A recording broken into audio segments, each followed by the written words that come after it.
welcome to my very first video on this channel. Since it's my first video and you know nothing about me, I decided to make it a Q&A, so I made a poll over on my Instagram and asked you guys what you would like to know about me. And I have it all written down in this book and I'm going to answer those questions today. First question, what's your favourite animal? My favourite animal is a bunny, crochet and just in general. They're so cute. I think that if I was an animal, I would be a bunny. They're just so, they're bouncy and full of life and I just love them. I aspire to be a bunny. They're so fun to crochet because I feel like you just have a plain white bunny and then you can do whatever you want to it. Like, I like to add bows and dresses, and every time I see a picture of a bunny, like I have a whole Pinterest board saved with pictures of bunnies, and just does something to my heart. They're so cute and I love them so much. How long have you been crocheting? I have been crocheting for I think just under a year now. It honestly feels like a lot longer than that, but yeah, I think it's almost been a year. Why did you start crocheting? I started crocheting because my gran taught me. My gran has a unit and we were staying there, and my little sister had brought some knitting needles and a crochet hook and some yarn, and I had never really thought about doing it, but I was just bored one night. I knew that my gran liked to crochet, so I grabbed the hook and the yarn and I asked her to teach me, and she taught me how to make a granny square, and it was really nice. And then I went home and I just kept making the granny square bigger and bigger until I had like a very tiny blanket. I'll try and find a photo of it and insert it. But yeah, that was the first thing I ever made. And after that, I basically just started like finding patterns that I liked online and making them.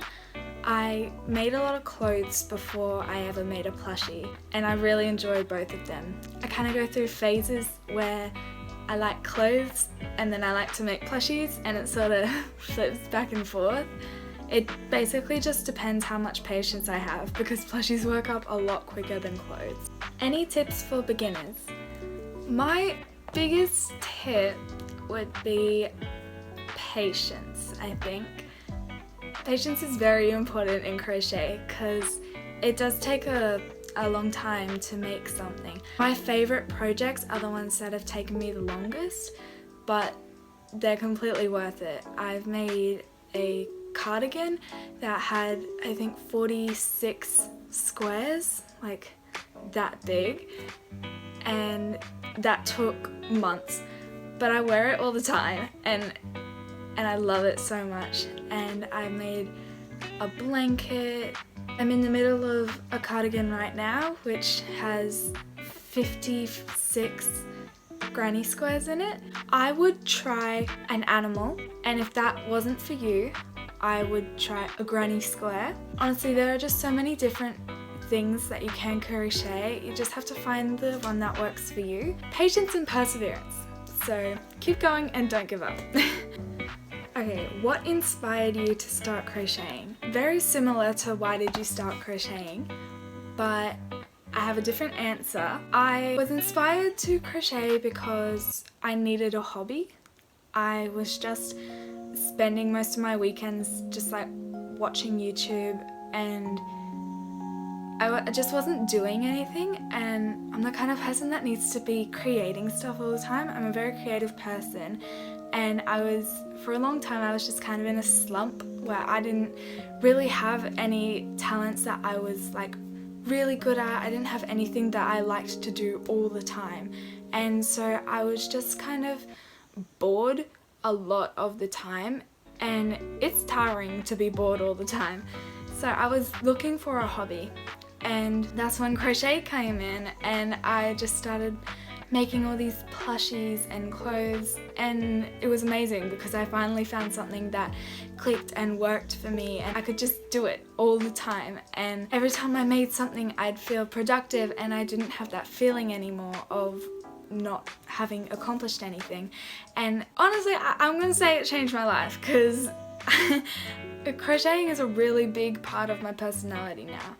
I went from having all of my interests as a child to sort of being a teenager, and I was a bit lost because I didn't have stuff to do. And then I found my teenage hobbies, which is crocheting and also songwriting and music and just being creative in general.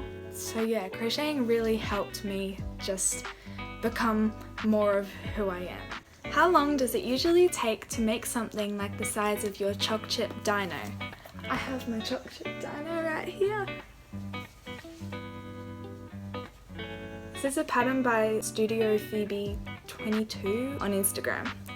I wish I could give you a time down to the minute, but I get really caught up in crocheting.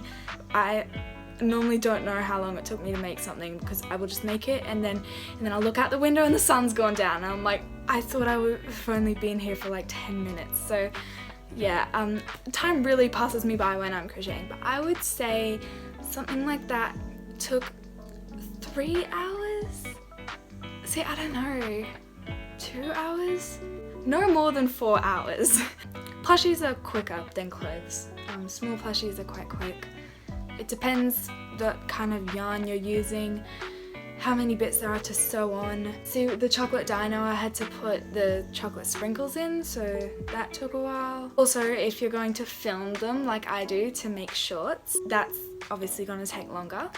Okay, so it's the next day. I tried to replicate my look as well as possible, but the lighting's probably going to be a bit different because it's way later in the day because I had to get home from school. So it's like 5 o'clock right now. Who inspires you? Okay, I'll put some of my favorite Instagrammers, crochet Instagrammers on the screen right now. Definitely go check them out if you do have Instagram, because they were some of the first accounts that I followed when I was starting off my Instagram. They post really cute plushies and their pages look so professional, and I just wanted to replicate a channel like that. So I would say that's who inspires me. What other crafts do you like to do? My other hobbies are instruments and music and singing. I literally can't think of any craft I do apart from crochet, but I love craft. I really want to post some videos of me trying new craft because I think that would be really fun to do. Is there something really challenging that you would like to crochet in the future? Let me think. I'm trying to think of something that I've been like putting off because I don't have the right skill level. I want to make more clothes. Clothes just take a while and it's hard to get the sizing right sometimes. Like I mentioned before, it's super rewarding, but they can be quite difficult. There's nothing that I really avoid when it comes to crochet. I try to give everything a go. I would say designing my own patterns is something that I struggle with. I made this pattern for a daisy jellyfish. I think it's pretty cute. I'm really proud of it. I've been trying to make a YouTube tutorial, but like I said, my editing skills aren't perfect, so it's taking a long time. But hopefully it'll be up by the end of this term, which is like 6 more weeks. It'll be up sometime before then. Is it hard to create a new pattern? Coming from someone who's been crocheting less than a year, yes. It's difficult, and you definitely have to reference other patterns. And I mean, say for example my jellyfish, there are a lot of crochet jellyfish patterns, so you're not going to come up with one that's completely unique, but I don't know how much you can put in without it being plagiarized, and so I wouldn't be directly copying, but I would look up other jellyfish patterns and sort of take the bits that I liked the most from it and sort of merge it into my own pattern and change them up a bit, of course, but obviously you're never going to get anything truly unique. So that's probably the hardest part about crocheting a pattern. And also, if it's not just like a plain sphere, you have to do some kind of shaping to make the body. It is a process to bring your sketch to life. Last question. Do you have a favorite stitch or a least favorite? Oh yes I do. I love the lemon peel stitch and the moss stitch. I will show what they look like here and here. They're easy to make, first of all, and they look so good, and they give like a texture to stuff. They're really good in clothes. Least favorite stitch, the puff stitch, because your tension has to be exactly right, and you have to count all of the loops on your hook, and then you have to take your hook off and then go through the back, and then and then if you accidentally pull something, you have to restart the whole stitch. It's just, it's very tedious stitch. I mean, it pays off, but it's my least favorite. Thank you so much for watching and making it to this point. That means you watched the whole thing. Congrats. Whether it was background noise or you actually watched my face the whole time. Thank you. I'm flattered. Sorry if the editing is very low-key. I want to get better at it. It's not really my forte though. I'll see you in my next one. Bye!